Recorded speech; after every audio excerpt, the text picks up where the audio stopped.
Ora, boa noite. Girassol, jornal no ar. Moradores do bairro Caseca, em Benguela, clamam pela construção de uma escola na localidade. Já tem uma nova casa. O adolescente de 17 anos que comoveu Angola ao salvar várias pessoas na sequência do recente despiste de um autocarro de passageiros em Viana.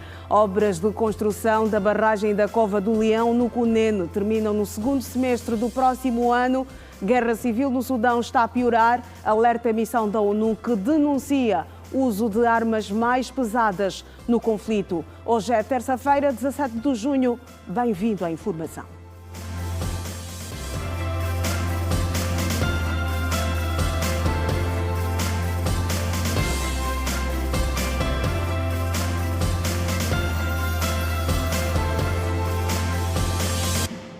Muito boa noite. Já tem uma nova casa. O adolescente de 17 anos que comoveu Angola a salvar várias pessoas na sequência do recente despiste de um autocarro de passageiros em Viana. O jovem e a sua família estarão agora acomodados num condomínio localizado no Zango 3. A entrega das chaves teve lugar nesta terça-feira, num ato testemunhado pela família do pequeno herói.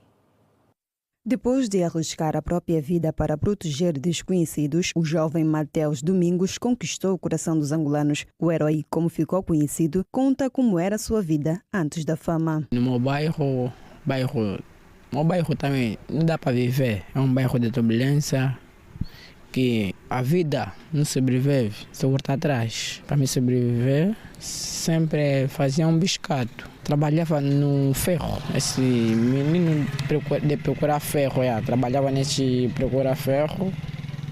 Agora não trabalho procurar ferro, encontrei uma benção, 4 horas.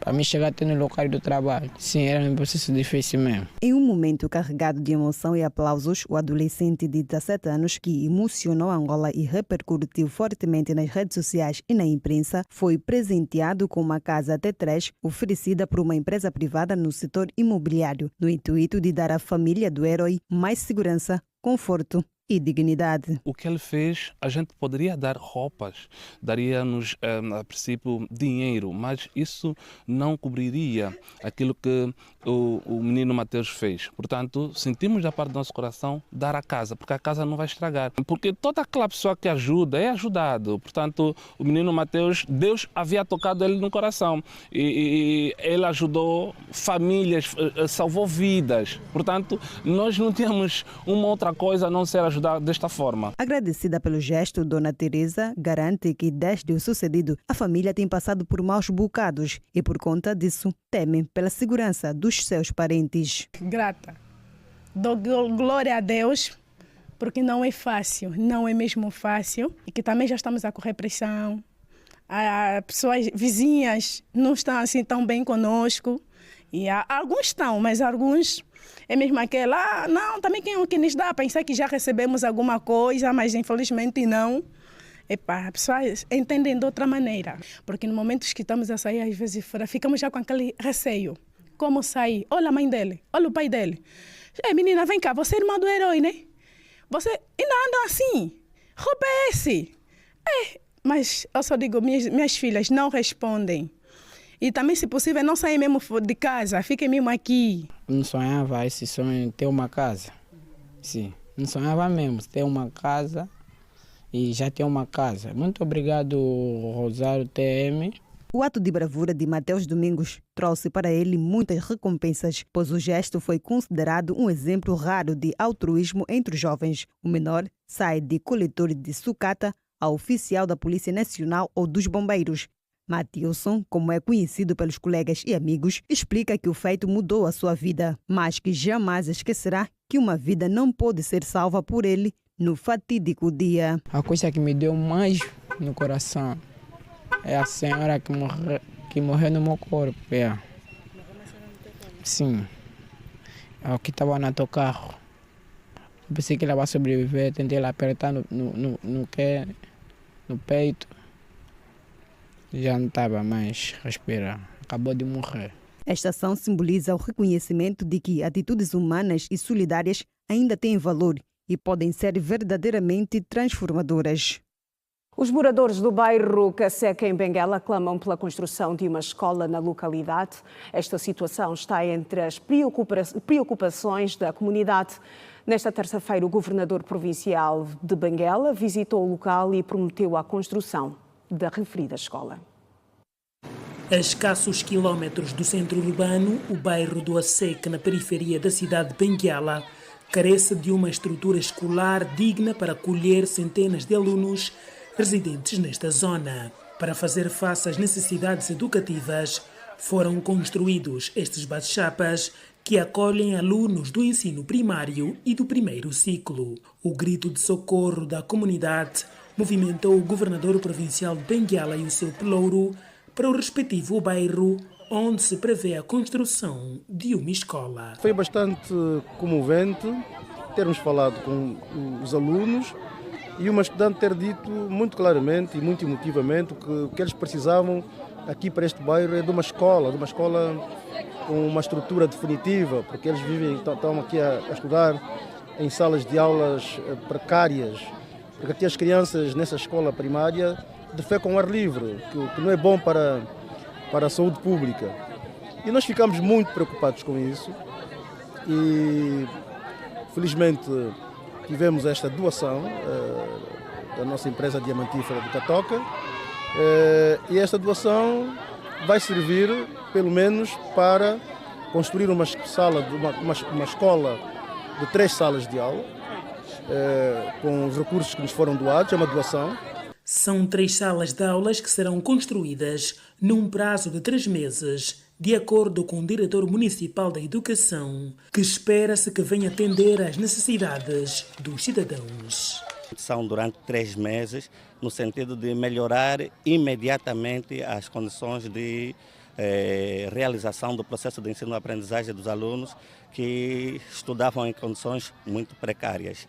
Então, não é mudança de paradigma, não, mas é, de facto, o responder imediato a uma necessidade imediata. Por sua vez, o administrador municipal de Benguela afirmou aos jornalistas que quase todos os bairros do município sede necessitam de mais salas de aula. Quase todos os bairros precisam de mais salas de aulas.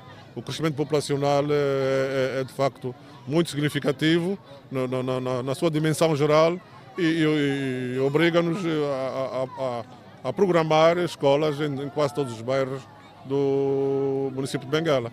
E repetir, no nosso programa de governação de investimentos públicos está previsto a construção de uma série de escolas. Agora, como é óbvio, haja recursos financeiros para materializar as nossas ideias e aquilo que está programado. Um apelo da Organização das Nações Unidas para que a humanidade acelere a ação pela conservação da terra marca este 17 de junho, consagrado como o Dia Mundial de Combate à Seca e à Desertificação. Neste ano, o lema das Nações Unidas é restaurar a terra, desbloquear as oportunidades. Para o secretário-geral da ONU, António Guterres, a degradação está em ritmo alarmante. O custo à economia global é de quase 880 bilhões de dólares todos os anos. O valor é muito maior do que os investimentos necessários para enfrentar o problema. Guterres destacou que as secas estão a forçar as pessoas a deixarem as suas casas e a agravar a insegurança alimentar. O número de novos já deslocados pelo fenómeno está no nível mais alto em anos. A seca e a desertificação são problemas graves em Angola, com impactos significativos nas populações, especialmente no sul do país. As províncias mais afetadas, na província do Cunene, terminam no segundo semestre do próximo ano. A garantia foi dada pelo secretário de Estado para Agricultura e Pecuária, Castro Paulino, no final de uma visita de trabalho à província mais a sul do país. As obras de construção da barragem da Cova do Leão, no município da Caama, na província do Cunene, terminam no segundo semestre do próximo ano. A garantia foi dada pelo secretário de Estado para a Agricultura e Pecuária, Castro Paulino Camarada, no final de uma visita de trabalho à província mais ao sul do país. O governante realça a importância do projeto para a região, que terá uma albufeira com capacidade de acumular 25 milhões de metros cúbicos de água para abastecer Caama e Ochinjau, com um sistema de irrigação para 3.000 hectares, visando o desenvolvimento da agricultura na região. A barragem, quando ela estiver concluída, tem uma albufeira que acumula uma quantidade de água que vai ser suficiente para abastecer Kahama e abastecer também o Otjinjau. E o nosso interesse é que ela também vai ter a possibilidade de abastecer um esquema de irrigação de 3.000 hectares. Portanto, há volume de água suficiente para além do objetivo principal de abastecer aquelas municipalidades, vai poder também cobrir um programa de irrigação de cerca de 3.000 hectares. O secretário de Estado para a Agricultura e Pecuária adianta que, quando concluída, a barragem vai aumentar as áreas irrigadas para cultivo e que agora deve iniciar a elaboração dos projetos para rentabilizar essas terras. Vamos ter a oportunidade de aumentar as áreas irrigadas, de fazer uma agricultura irrigada, e neste momento o que será fundamental fazer é já o desenho dos projetos dessa parte que complementa a barragem e que tem a ver com o desenvolvimento da parte da irrigação para a agricultura. O projeto, orçado em 284 milhões de dólares, está a ser construído na margem direita do rio Cunhã e vai beneficiar cerca de 240 mil pessoas e 30 mil cabeças de gado. Intercâmbio. Magistrados brasileiros em Angola, em destaque.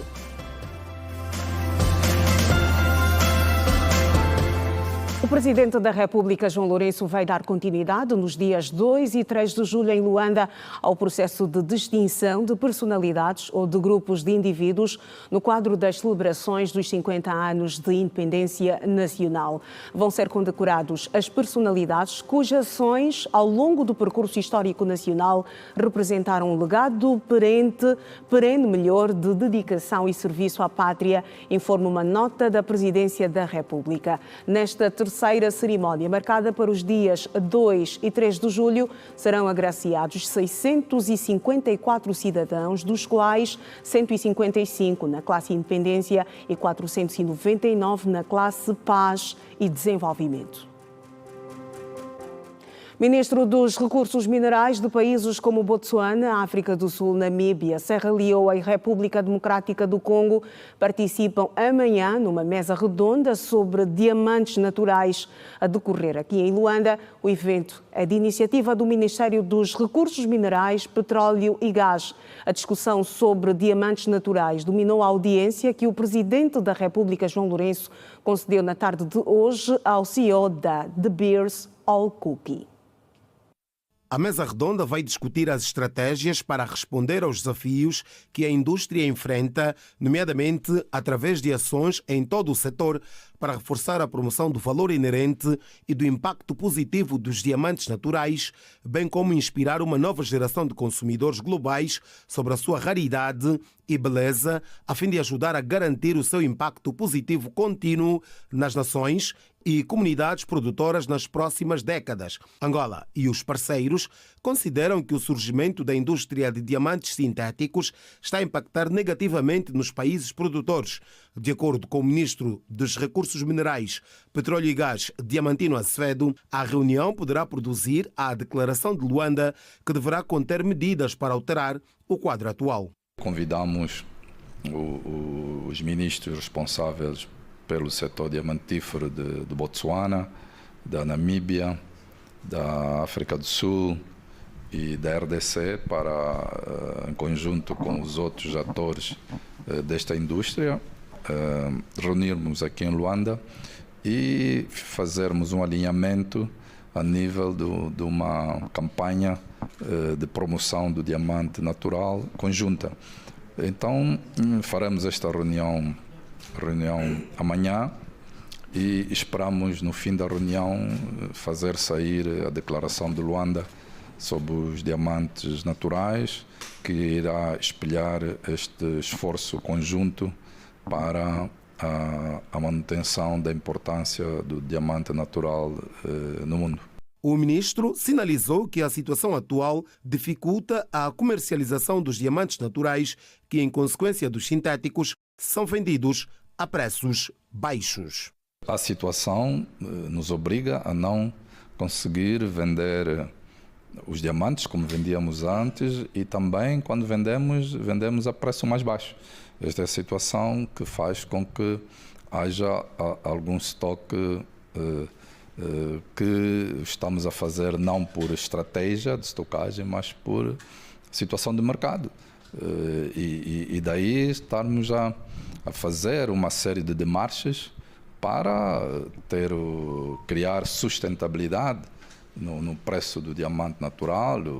O ministro dos Recursos Minerais, Petróleo e Gás, Diamantino Azevedo, falava à saída do Palácio da Cidade Alta, onde testemunhou a audiência que o presidente da República, João Lourenço, concedeu ao CEO da De Beers, ao Cook. O empresário elogiou o chefe de Estado angolano por ser um verdadeiro defensor dos diamantes naturais. E sem avançar números do investimento que está a ser feito em Angola, Al Cook falou dos projetos em curso. De Beers is investing in exploration. Portanto, estamos a investir em duas áreas de exploração, isto é, Lumboma e Mukonda. E durante os últimos 2 anos nós realizamos atividades de exploração e levantamento aéreo, isto é, trabalho feito através de aeronaves que sobrevoam, no sentido de ver quais são as áreas onde existem, portanto, ocorrências de pedras de diamante. E como resultado deste trabalho foram encontrados 10 lugares de potencial de exploração e com esta informação é que eu pude partilhar e atualizar o Sr. Presidente sobre estas atividades. E se o meio ambiente permitir e o clima, dentro de 2 semanas começaremos a atividade de perfuração, que é a exploração propriamente dita, que vai ditar que tipo de qualidade e quantidade de diamantes nós possuímos nestes locais. In these 2 big prospect areas. Minutos antes de terminar a conversa com os jornalistas, o ministro reiterou que o executivo vai continuar a cautelar a redução de custos e promover o aumento da produção petrolífera nacional. Diamantino Azevedo respondia a questões dos jornalistas sobre a subida do preço do petróleo no mercado internacional nos últimos dias, em consequência das guerras no Médio Oriente. Nós não trabalhamos muito com o curto prazo, né?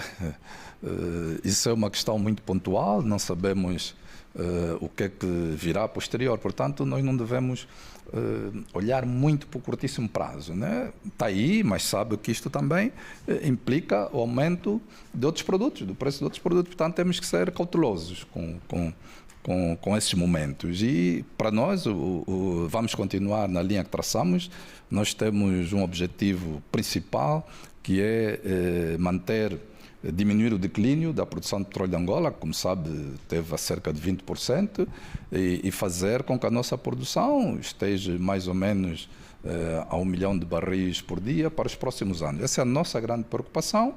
Claro que se esse fenómeno nos beneficiar, vem a calhar, mas não vamos perder o foco no nosso objetivo, nas nossas metas, nos nossos programas de trabalho. Responsáveis do setor de recursos minerais dos principais países africanos produtores de diamantes, nomeadamente Botsuana, Namíbia, África do Sul, Serra Leoa, Angola e República Democrática do Congo, participam esta quarta-feira de uma mesa redonda sobre diamantes naturais. Encerraram nesta segunda-feira as inscrições para a Cimeira de Negócios Estados Unidos da América-África 2025. O evento terá lugar de 22 a 25 deste mês na Baía de Luanda. A Cimeira, segundo a organização, contará com a presença de chefes de Estado e de Governo de vários países africanos, com foco no reforço de parcerias estratégicas, investimentos e oportunidades para o desenvolvimento sustentável do continente. A Cimeira é vista como uma oportunidade única para aproximar mercados, debater inovação e criar novas pontes entre a África e os Estados Unidos, através de networking, debates estratégicos e novas parcerias no continente africano. Além do anfitrião, o Presidente da República, João Lourenço, estão já confirmadas as presenças dos estadistas Duma Boko do Botsuana, John Mahama do Ghana, Teodoro Obiang Nguema da Guiné Equatorial e Brice Nguema do Gabão, entre outros representantes de instituições internacionais. E é sobre esta cimeira Estados Unidos-África que vamos falar agora com o economista Daniel Tendo. Muito boa noite, Daniel Tendo, bem-vindo ao jornal. Boa noite, Iracelma, e boa noite, Angola. A Cimeira Estados Unidos-África é um evento que está a ser aguardado com muita expectativa. Como é que a África e particularmente Angola podem tirar proveito deste evento que vai reunir em Luanda vários altos funcionários do governo norte-americano e também líderes empresariais dos dois lados? Perfeito. Primeiro, temos que realçar a relevância deste evento para Angola. Luanda e Angola, de uma forma geral, passam uma mensagem não apenas econômica, mas uma mensagem política, porque Angola, ao organizar este evento, posiciona-se como um ator estratégico naquilo que é o diálogo entre a África e o resto do mundo. Agora, como tirar proveito deste evento? O grande risco é fazer deste evento mais um evento diplomático institucional e não se tira os reais proveitos. Agora, para se tirar proveito, há toda a necessidade de se organizar a casa, aqui a África de uma forma geral e Angola de uma forma particular, porque ao olharmos os temas que vão dominar este certame, percebe-se claramente que são temas que se alinham com aquilo que é o presente e o futuro do continente africano, bem como o presente e o futuro de Angola. Estamos aqui a falar das infraestruturas, estamos a falar da tecnologia, a agricultura, as energias limpas, são todos temas que fazem parte do presente e o futuro do continente africano e da agenda da diversificação econômica de Angola. Daniel, a Cimeira Estados Unidos-África acontece poucos meses depois do presidente Donald Trump ter aberto uma guerra comercial com a aplicação de altas taxas alfandegárias a produtos oriundos de vários países. Este cenário não poderá comprometer o investimento norte-americano em África? Bom, em princípio, não necessariamente, olhando aquilo que é a estrutura econômica do próprio continente africano. O continente africano não é tradicionalmente um grande exportador de mercadorias para os Estados Unidos da América. Sabemos que o grande foco nesta guerra comercial acaba por ser a luta entre as grandes potências. Estamos aqui a falar da China e dos Estados Unidos da América e com alguma intensidade a questão da União Europeia. Agora, para a realidade africana, não tanto, porque os objetivos dos Estados Unidos da América para a África são estratégicos, tem muito a ver com aquilo que é a agenda global do próprio Estados Unidos da América, essencialmente o plano de transição energética, e a América não pode descurar a África na sua estratégia de transição energética, porque a África tem os recursos que acabam por ser a matéria-prima desta agenda da energia acaba por ser limpa. Um parceiro indispensável. Sem dúvida, é um parceiro indispensável, é um parceiro estratégico, tendo em conta a relevância dos recursos que tem, bem como a influência que o próprio continente africano exerce a nível da economia global, olhando os grandes temas da economia global. Sabemos que, a par dos Estados Unidos da América, nós temos, nos últimos tempos, uma espécie de disputa territorial e, do ponto de vista da influência, não temos apenas os Estados Unidos da América, temos a China a investir fortemente em infraestruturas, temos a Rússia a investir fortemente em segurança, temos o Emirados Árabes Unidos, que também já começa a ser um grande investidor de projetos africanos, e a América, obviamente, não poderia perder essa disputa geoeconômica, e esta cimeira acaba por ser essa oportunidade que a América tem de voltar a dialogar com as forças vivas de África, porque o interessante deste evento é que ele não vai congregar apenas líderes políticos, vai congregar a classe empresarial privada africana e a África. E aqui há um aspecto interessante e uma feliz coincidência que o Angola, ao albergar este evento, coincide com o ano em que a Angola preside a União Africana, uma oportunidade para alinhamento do ponto de vista da atuação e daquilo que será a voz africana. Vamos olhar mesmo sobre esta questão de Angola, que vai estar nos holofotes do mundo. Angola é considerado um mercado emergente, promissor, com amplas oportunidades de investimentos, mas ainda enfrenta alguns desafios naquilo que concerne, naquilo que tem que ver com o ambiente de negócios. Perfeitamente, Iracelma.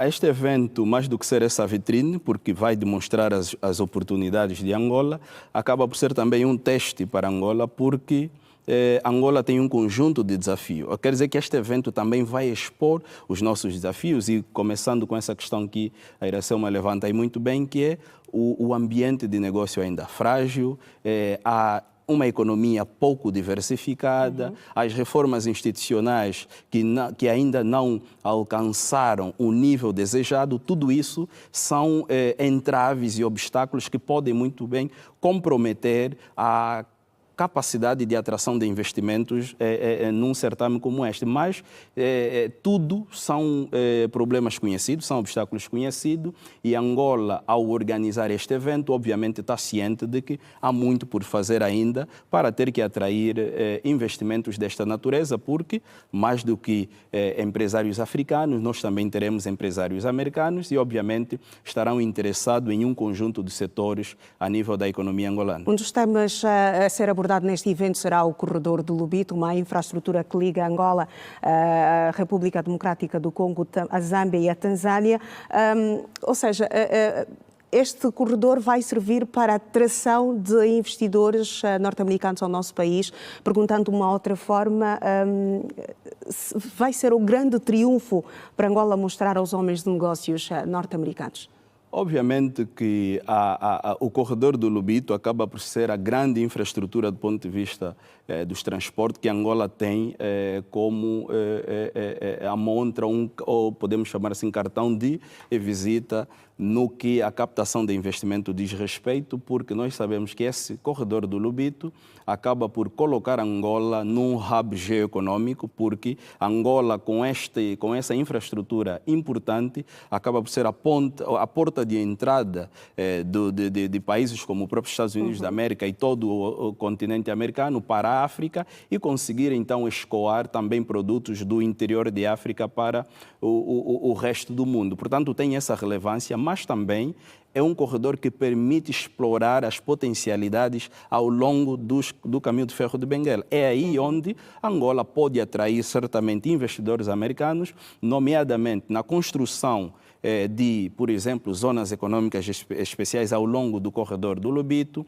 Angola tem uma estratégia de construção de plataformas logísticas ao longo do corredor. É fundamental captar investimento para projetos desta natureza para nós não sermos um mero espectador das mercadorias, tanto da RDC, da Zâmbia, como do próprio Estados Unidos da América, mas que também sirva para fomentar e fortalecer a economia local ao longo do corredor do Lobito. Daniel Tendo, vou agradecer a sua presença nesta edição do Girassol Jornal. Boa noite e Boa até noite, a próxima. Iracema, e estamos juntos. Obrigado. E seguimos com a atualidade no Girassol Jornal. Juízes aprimoram aqui em Luanda conhecimentos técnicos sobre crimes financeiros e branqueamento de capitais durante um ato de capacitação promovido pelo Conselho Superior da Magistratura Judicial. O certame visou dotar os participantes de instrumentos que facilitem a investigação, monitorização e fiabilidade dos processos ligados aos crimes financeiros.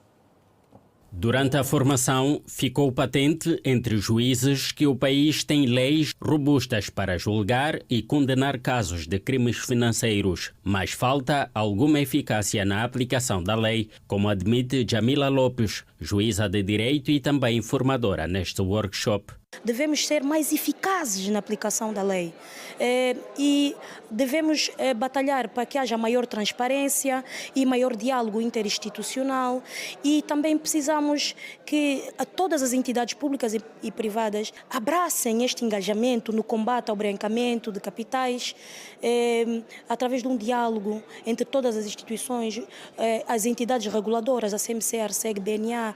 José Cerqueira, assessor bancário, também foi um dos oradores. Trouxe temáticas relacionadas a compliance e branqueamento de capitais, uma abordagem no contexto financeiro bancário. Defende uma inteira conjugação entre o sistema bancário e o judiciário, uma vez que as transações de dinheiro adquirido por via do crime passa pelos bancos. Neste caso, por exemplo, os tribunais, a PGR, a própria UIF em si, também interagem também muitas vezes por iniciativa própria, não só por iniciativa do banco, obviamente. Mas essa cooperação é obrigatória, está previsto por lei. Tem que haver essa cooperação porque, aliás, o banco só identifica, não julga, não condena ninguém, não pune ninguém, né? Só identifica e reporta, faz devidos reportes. Sublinha que o país tem ainda um caminho a fazer para ter um sistema robusto e assim poder combater os crimes financeiros e sair da lista cinzenta do GAFI. Mas, acima de tudo, tem que começar pela sensibilização, tem que começar pela consciencialização, não só dos bancos, dos órgãos aplicadores da lei, não só das autoridades competentes, mas também da população em si mesma. A população também tem que ter consciência, porque muitas das vezes também são usados em determinados cenários de crime, envolvidos em crimes, também com muita inocência. Por exemplo, existe muita burla, por exemplo, que há muita gente também envolvida nas burlas, porque também querem tirar proveito, às vezes, são inocentes, não sabem que podem se arrolar num crime muito mais grave, por exemplo. Em forma de balanço dos 2 dias de formação, a organização fala em resultados positivos. Acredito que tenhamos conseguido aumentar a sensibilidade dos juízes para estas temáticas de branqueamento de capitais, financiamento ao terrorismo e proliferação de armas, de destruição de armas em massa. E também acredito que os colegas também tenham beneficiado da troca de experiências com os técnicos de outras áreas e também acredito que tenhamos reforçado o diálogo. O workshop para juízes sobre crimes financeiros e branqueamento de capitais aconteceu durante 2 dias e teve lugar no Instituto Nacional de Estudos Judiciários, INEJ, em Luanda. Magistrados foram capacitados com técnicas de monitorar processos, julgar e condenar casos ligados aos crimes financeiros. A Comissão para a Política Social apreciou nesta terça-feira uma proposta de lei que estabelece os princípios e normas respeitantes a resposta integral ao vírus da imunodeficiência humana, VIH. A ideia é conformar a atual lei, a Constituição da República de Angola e os seus recentes progressos científicos sobre a conhecida doença do século. A reunião foi orientada pela Ministra de Estado para a Coordenação para a Área Social, Maria do Rosário Bragança. Com a proposta de lei, o Executivo pretende fortalecer os direitos de todos os que vivem com VIH ou com a doença de SIDA, bem como do pessoal da saúde e outros em situação de risco. O documento prevê ainda educar a população sobre avanços científicos no âmbito do tratamento da patologia, incluindo as formas de transmissão e os meios de prevenção. Essa lei não aborda só questões ligadas à saúde, mas faz uma abordagem holística, tendo em conta outros aspectos, como os aspectos culturais, económicos, sociais e não só, e que vêm inovar comparativamente à lei antiga. Também houve avanços, quer na promoção, na prevenção, diagnóstico e tratamento, que esta nova lei já tem em conta, até a própria dinâmica das sociedades e a globalização. Portanto, a componente do envolvimento comunitário é importante e também, portanto, o combate cerrado à discriminação e ao estigma em relação ao HIV estão contemplados nesta lei, estão reforçados. Portanto, temos uma lei nova que vai, portanto, defender e proteger as pessoas portadoras de HIV e também, portanto, os doentes. De acordo com o secretário de Estado para a Saúde Pública, Carlos Alberto Pinto de Sousa, o diploma segue agora para o Conselho de Ministros para sua apreciação e aprovação. Quanto à penalização pela transmissão dolosa da doença, o secretário de Estado sinaliza que o documento prevê medidas mais duras. Contemplam todos esses aspectos, e, portanto, a lei é muito clara. Nós tivemos a discutir esse aspecto. Portanto, e em função da gravidade, naturalmente, a lei tem sanções previstas. Portanto, não podemos olhar isto de ânimo leve. Na reunião desta terça-feira, a Comissão para a Política Social debruçou-se ainda sobre o projeto de decreto presidencial que cria a Agência Nacional Antidopagem, ANAD, e aprova o seu regime jurídico. Os membros da comissão acima mencionada analisaram o projeto de decreto presidencial que define as regras para a homologação dos títulos escolares, reconhecimento e concessão de equivalência de estudos dos níveis e subsistemas da educação pré-escolar, do ensino primário, do ensino secundário geral, técnico-profissional e da formação de professores, diploma que visa assegurar o direito à mobilidade e garantir a confiança na autenticidade e veracidade do reconhecimento efetuado em Angola. Dentre outros documentos, a Comissão para a Política Social apreciou o projeto de decreto presidencial que aprova o regulamento do processo de acreditação de cursos, diploma que emerge da necessidade de regular os processos de acreditação de cursos baseados na abordagem por competências. Finalmente, a Comissão para a Política Social do Conselho de Ministros, orientada pela Ministra de Estado para a Área Social, Maria Bragança, tomou conhecimento do balanço da Comissão Nacional de Luta contra a Cólera apresentado pelo setor da saúde. De acordo com a informação, até ao dia 14 deste mês foram notificados 25.995 casos acumulados de cólera em 18 das 21 províncias do país, sendo que a província de Luanda continua à frente com 26,4%, seguida de Benguela com 18%. Partimos para o primeiro intervalo nesta edição do Girassol Jornal. Regresse connosco a outras de atualidade para dar-lhe a ver. Até já.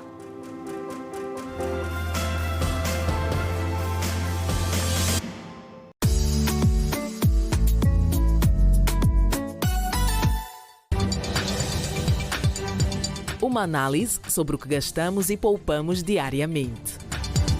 As finanças, os negócios, os indicadores sobre a economia de Angola, o fecho e abertura das bolsas de valores. De segunda a sexta-feira, Economia do Dia, só na TV Girassol.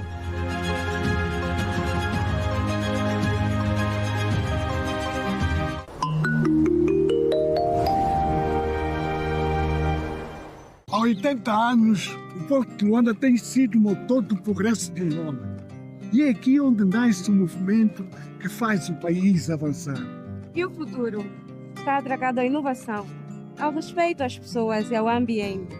Tecnologia que orienta, sustentabilidade que preserva, pessoas que cuidam e constroem todos os dias. Porto de Luanda, 80 anos a construir um futuro sem fronteiras. O futuro dos seus trabalhadores depende das suas contribuições. Regularize voluntariamente a sua dívida com a Segurança Social e garanta que eles tenham acesso às prestações sociais. Você sabia que pode fazer um acordo de pagamento? É simples, rápido e assegura a proteção de quem trabalha ao seu lado. Não deixe para depois. Regularize já. Para mais informações, ligue para o nosso call center 923 190 040. INSS, uma família que cuida. Os canais de esporte, com narração em português e disponível a partir do pacote Mini, por apenas 1.400 kwanzas. Carrega já e vive o espetáculo. Só na Zap. Zap, a minha TV.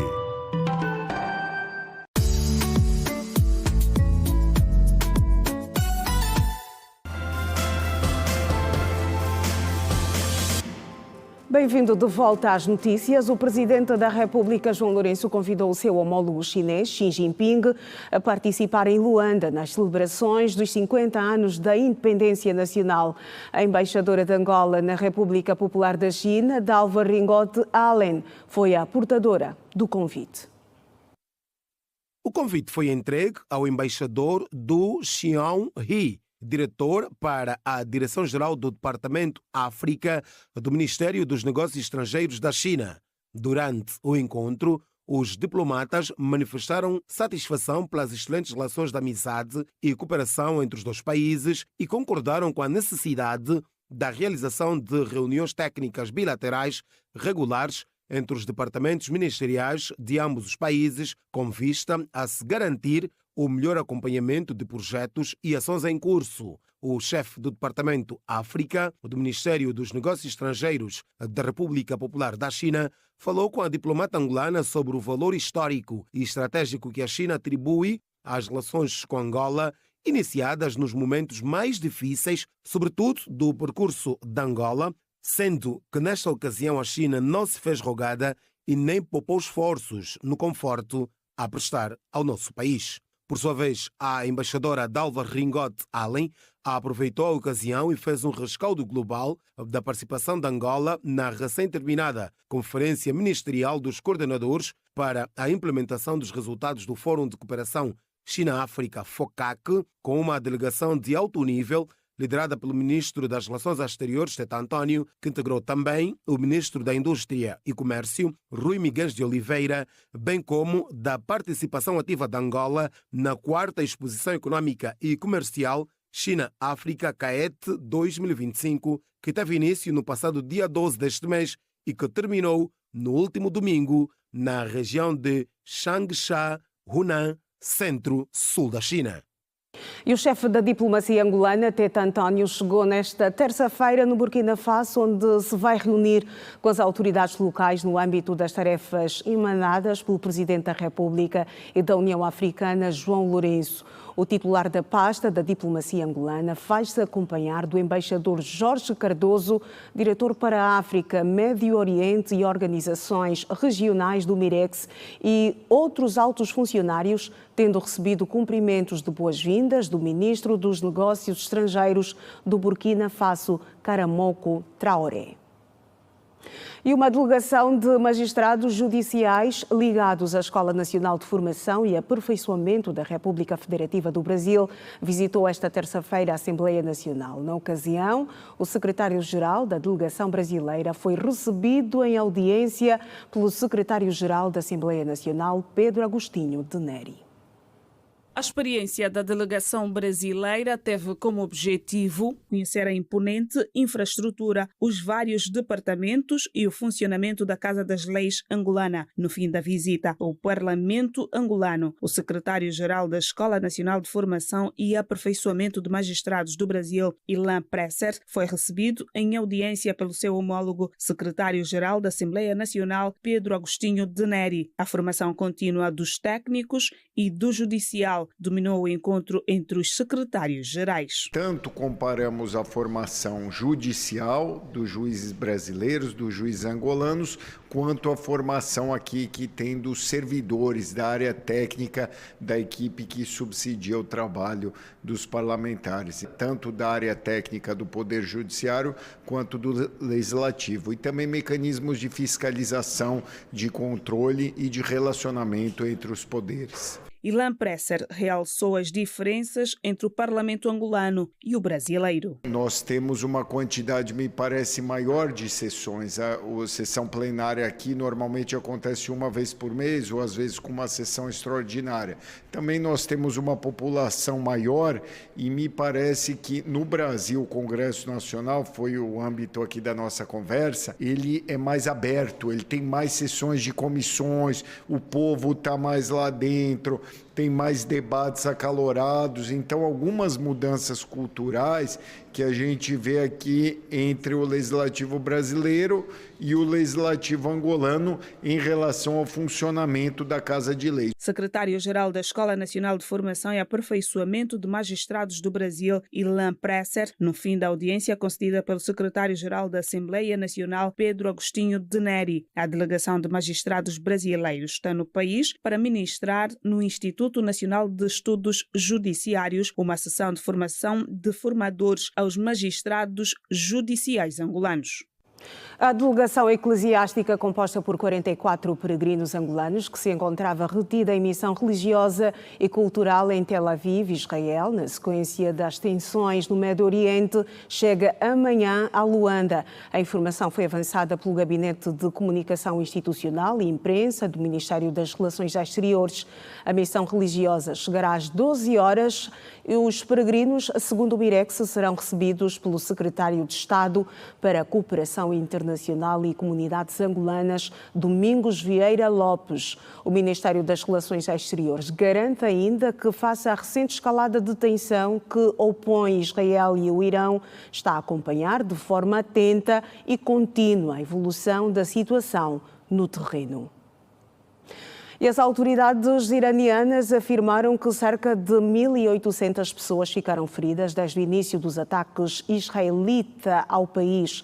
Por outro lado, os Estados Unidos, aliados de Tel Aviv, alertaram o Irão que a paciência se está a esgotar. Entre ataques e contra-ataques de militares, centenas de civis são mortos e feridos pelo 5º dia consecutivo de guerra. Enquanto isso, os números de mortos e feridos atualizam-se a cada minuto. A Agência Oficial de Notícias do Irão aponta para cerca de 1.800 feridos desde o último dia 13, início do conflito, citando como fonte o Ministério da Saúde iraniano, que referiu que no último ataque morreram 45 mulheres e crianças. Nas comunicações oficiais, as partes anunciam publicamente que terão feito pesadas investidas com consequências graves uma contra a outra e sublinha igualmente o uso de armas sofisticadas, orgulhando-se da potência destas.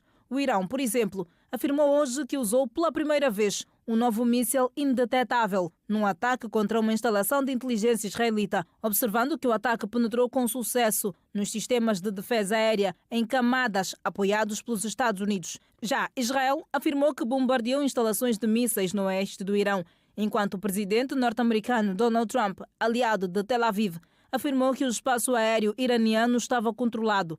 Trump também disse que os Estados Unidos sabiam onde estava o líder supremo do Irão, o Ayatollah Ali Khamenei, e assegurou que não o eliminariam agora, pelo menos, e avisou que a paciência se estava a esgotar. Depois de Trump, o vice-presidente dos Estados Unidos, J.D. Vance, afirmou que o presidente norte-americano pode vir a tomar medidas adicionais contra o programa nuclear do Irão, em resposta às especulações sobre a intervenção norte-americana no conflito. Vários países manifestaram-se favoráveis ao ataque de Israel contra o Irão e defendem o direito israelita à autodefesa. A chefe da diplomacia da União Europeia, Kaja Kallas, usou a rede social X para afirmar que todos concordam que o Irão nunca devia ter tido armas nucleares, ao mesmo tempo que pediu uma redução do conflito, assegurando ainda que a União Europeia fará a sua parte nos esforços diplomáticos. Em resposta, o governo iraniano pediu esta terça-feira à alta representante da União Europeia que pare de agir como defensora do agressor, questionando-a por pedir a contenção do conflito sem condenar Israel. O ministro dos Negócios Estrangeiros do Irão, Ismail Baghai, questionou como se pode expressar preocupação com o programa pacífico do Irão, que está sob as mais rigorosas inspeções da Agência Internacional de Energia Atômica, e ignorar o facto de que Israel possui um enorme arsenal de armas nucleares. E a Missão Internacional da ONU sobre a apuração de factos para o Sudão alertou que a guerra civil está a piorar e denunciou o uso. A missão da ONU sublinhou que piora de forma acentuada a violência sexual e de género. O grupo referiu igualmente que a ajuda humanitária vem sendo usada como tática de guerra, com isolamento de hospitais e instalações médicas. O presidente do grupo afirmou que o conflito no Sudão está longe de terminar e salientou que a dimensão do sofrimento humano continua a aprofundar-se. A instituição aponta a fragmentação da governação, a militarização da sociedade e o envolvimento de atores estrangeiros como fatores que estão a alimentar a crise no país. A guerra no Sudão, que opõe o exército ao grupo paramilitar Forças de Apoio Rápido, começou a 15 de abril de 2023 e de lá para cá centenas de pessoas morreram e foram deslocadas.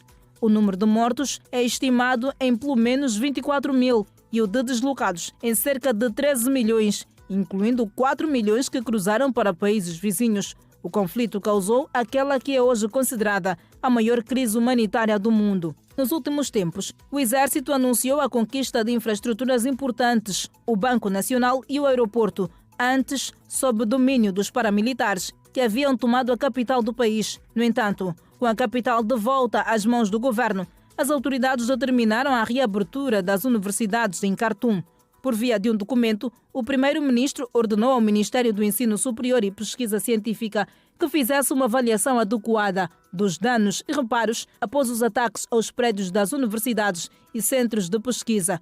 O governante, igualmente, instruiu o Centro Nacional de Currículos e Pesquisa Educacional a incluir lições que promovam a paz, a unidade nacional e a rejeição do discurso de ódio.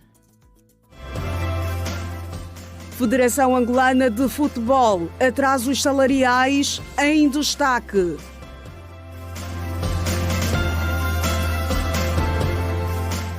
Mudança de página, vamos olhar para a atualidade esportiva. A Federação Angolana de Futebol fez o balanço da época 2024-2025. O órgão reitor de futebol nacional aproveitou o momento para a projeção da próxima temporada futebolística. A época futebolística 2024-2025, a nível nacional, termina oficialmente a 30 de junho. Entretanto, as competições internas já estão praticamente encerradas.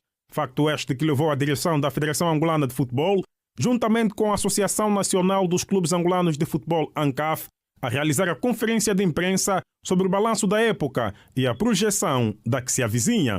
O presidente da ANCAF, João Luceviqueno, mostrou-se insatisfeito com os encargos que os clubes têm feito para aguentar a época futebolística, mas garantiu que haverá melhoria quanto ao valor da premiação do campeão nacional e o pagamento dos árbitros a partir da próxima época. A nossa expectativa é que o próximo campeonato de futebol tenha já um naming. E, portanto, é daí que virão, obviamente, os dividendos para depois serem distribuídos aos clubes de futebol. Portanto, se as coisas andarem como nós estamos a pensar e estamos a perspectivar, na próxima época desportiva, garanto-lhe que não vamos ter 30 milhões de kwanzas de prémio. Será muito mais. Portanto, é isso que estamos a perspectivar. E se as coisas também caminharem como nós estamos a perspectivar, na próxima época, a conversa de que não houve jogo X porque o pagamento aos árbitros não foi feito, essa conversa também nós vamos deixar de ter.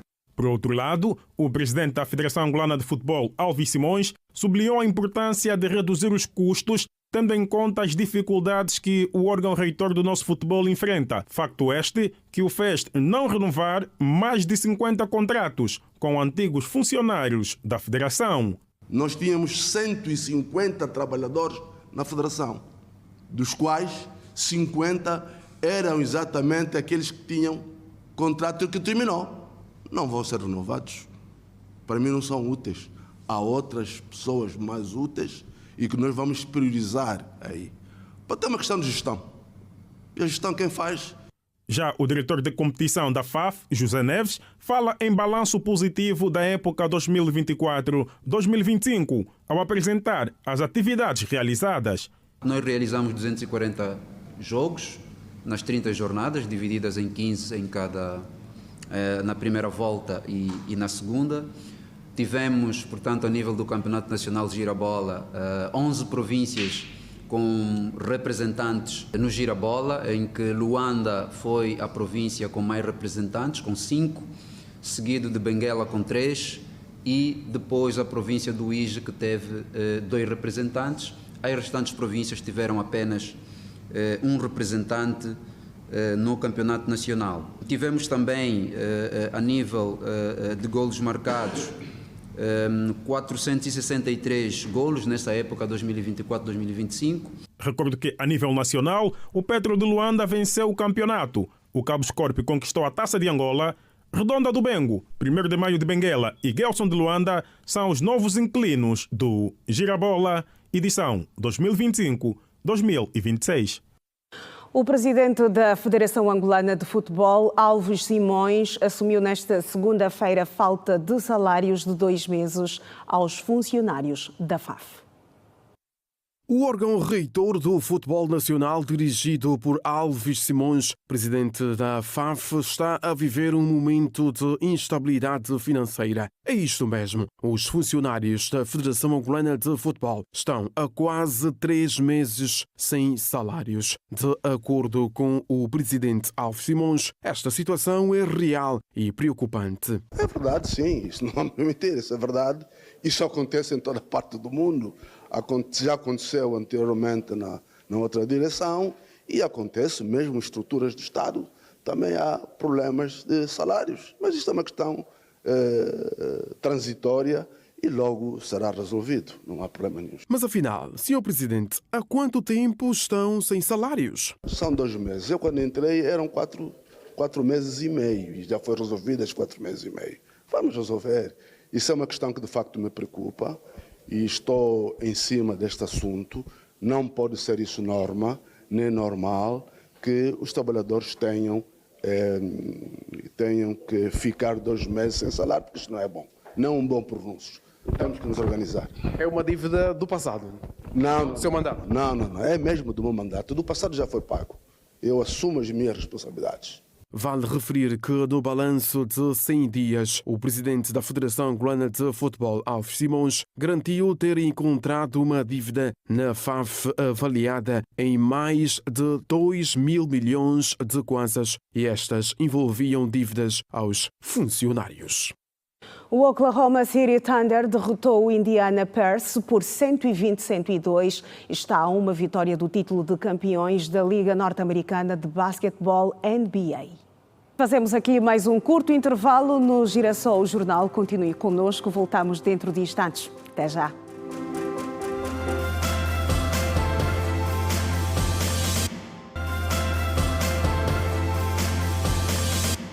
Bem-vindos à última parte do Girassol Jornal. A Direção de Investigação e Ilícitos Penais da Polícia Nacional comemora 5 anos com resultados considerados positivos na investigação criminal.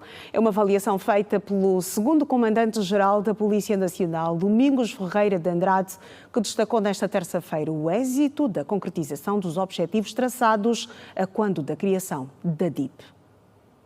Já se passaram 5 anos desde a criação da Direção de Investigação de Ilícitos Penais, DIP, órgão da Polícia Nacional que surgiu com a missão de fortalecer a investigação criminal e a instrução processual em Angola. Para assinalar a data, a corporação realizou em Luanda o primeiro concentrado metodológico, uma iniciativa que visa uniformizar as táticas e técnicas de investigação criminal, elevando os padrões de atuação dos seus quadros em todo o território nacional. Durante o evento, segundo o Comandante-Geral da Polícia Nacional, Comissário-Chefe Domingos Ferreira de Andrade, destacou que os objetivos inicialmente traçados com a criação da DIP foram alcançados com êxito. No dia 3 de julho de 2020, a DIP entrou em funcionamento oficialmente. Decorridos 5 anos, expandiu-se às 21 províncias de Angola, aos 164 municípios anteriormente existentes, bem como encontra-se implantada nas esquadras e postos policiais, cujos resultados satisfatórios têm sido amplamente divulgados em todo o território nacional, merecendo da nossa parte o justo reconhecimento pela rápida afirmação deste tão importante órgão da nossa corporação. É de reconhecer que os objetivos pretendidos com a criação da DIP foram alcançados com êxito. O responsável defendeu a continuidade das ações formativas para que o país disponha, num futuro próximo, de investigadores criminais tecnicamente preparados e capazes de instruir processos com maior eficácia. Reiteramos a orientação relacionada com a continuidade das ações formativas para que, num futuro próximo, tenhamos investigadores criminais que sejam simultaneamente instrutores processuais com elevado nível de competências técnicas. É uma oportunidade para aperfeiçoarmos a nossa atuação com o foco na legalidade, eficiência e eficácia dos atos de investigação criminal, ao mesmo tempo que projetamos um futuro de excelência institucional, onde a formação contínua, a inovação tecnológica e o rigor técnico sejam os pilares da nossa missão. O primeiro concentrado metodológico da Direção de Investigação e Ilícitos Penais, em alusão ao 5º aniversário a assinalar-se a 3 de julho, vai até o dia 18 do corrente mês. Entre as atividades programadas, destacam-se 2 palestras, visitas institucionais à Procuradoria-Geral da República, ao Tribunal Supremo, Serviço de Investigação Criminal, ao Estabelecimento Penitenciário de Viana, à Sala de Justiça Juvenil e ao INAC. Algumas autoridades tradicionais mostram-se preocupadas com a pouca valorização da classe um pouco por todo o país. Sobas ouvidos nesta terça-feira pela Rede Girassol defendem a aprovação urgente de uma lei que rege o regime de sobado. O nosso país tem mais de 50 mil sobas ou autoridades tradicionais e muitos deles já com idade avançada. Em entrevista exclusiva à Rede Girassol, o soba grande João Adão mostra-se preocupado com a pouca valorização da classe e apela por uma lei que rege o regime do sobado. Possa estar em causa, às vezes, e assim digo, a falta do regulamento ideal sobre as autoridades tradicionais. E nós apelamos ao governo que aprove esse projeto de lei. Porque aprovando esse projeto de lei, teremos mais capacidade, teremos mais, como posso dizer, órgãos e teremos mais tópico para tratarmos e discutir os nossos direitos, a nossa forma de trabalhar no seio das nossas comunidades. Não digo falta de reconhecimento, porque institucionalmente ou constitucionalmente lá está, reconhece, mas praticamente pouco valoriza-se. Há pouco menos de uma semana para a realização do terceiro encontro das autoridades tradicionais, que acontece de 26 a 27 na província do Ambo, os sobas Pedro Gonga e Miguel Neto falam da importância dos sobas trabalharem com o Estado. Naturalmente, as autoridades tradicionais havia peso e havia muito respeito no passado. Hoje as nossas culturas tradicionais não são achadas nem tido, principalmente as nossas administrações. É que conhece como é que vive o povo, é que dá informação, o Estado, como é que essas pessoas vivem em cada área ou em cada município. Porque o SOBA é que tem um segredo, o SOBA é que conhece. Um administrador, quando entra num município, num bairro, ele tem que ter com SOBA, tem que ouvir do SOBA para lhe contar a história. Agora, há muitas vezes não estão a aprender com isso porque não dão valor, há pessoas que não dão valor ao sobado. Durante o encontro, João Adão afirma que vários assuntos serão debatidos, entre eles a legitimidade das autoridades tradicionais. Primeiramente, fazermos um fortalecimento, apelarmos ao governo para mais aproximação e ouvir de nós. Outro problema, no seio das autoridades tradicionais, há muitas autoridades tradicionais que não são autoridade tradicional, porque a autoridade tradicional é aquele que tem uma linhagem ancestral e tem um povo aonde faz parte da sua linhagem. Odete Domingos fala do papel do sobado para o desenvolvimento da comunidade e resgate dos valores éticos e morais. Beberem da experiência de nós, os mais velhos, porque hoje em dia a nossa sociedade está tudo mudado. Hoje em dia está a sociedade está a seguir, a juventude está a seguir a modernização, está a seguir tudo agora é moderno, é moderno. Então, a nossa juventude tem que beber mais de nós, os mais velhos, tem que respeitar os mais velhos. Estão contadas as notícias na edição de terça-feira do Girassol Jornal. Nós voltamos a estar juntos amanhã a partir das 19h45. Boa noite.